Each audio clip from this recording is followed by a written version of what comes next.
So what I've tried to do with this notion of calling at an Episcopal school is I've tried to make sure that the Episcopal nature of my school frees us up to be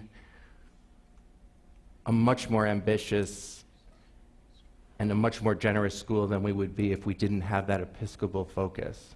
And by that I mean that what's been happening in the 21st century in both public and private schools is the very notion of mission has been narrowed.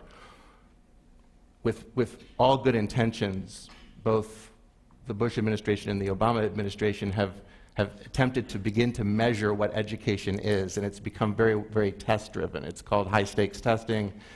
At the private level, it translates into an anxiety-producing educational process. And if you're an Episcopal church school, you're constantly reminded that there is something much larger that we're preparing students to be and to become. And every one of the students who goes to our schools is going to become a major leader in our country, in our world. That is just a necessity. It's a mission statement. And once you see your life as a calling as a teacher, once you see your life as a calling as a student, then lots of problems and anxieties actually begin to disappear.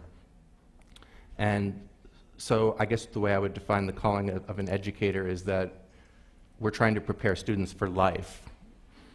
We're not simply trying to prepare students for a test, an examination, a college process, or even a graduate school process. It's actually designed to prepare them for things that Tolstoy described as the most powerful moments in a man or woman's life.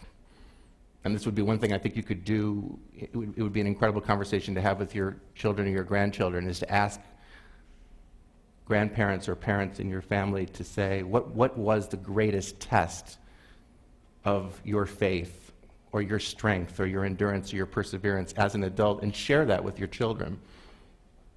Because the research is now indicating that the thing that the students need the most in their lives is a sense of faith, a sense of possibility, a sense of meaning, and a sense that with great strength, perseverance, and endurance, they can do anything.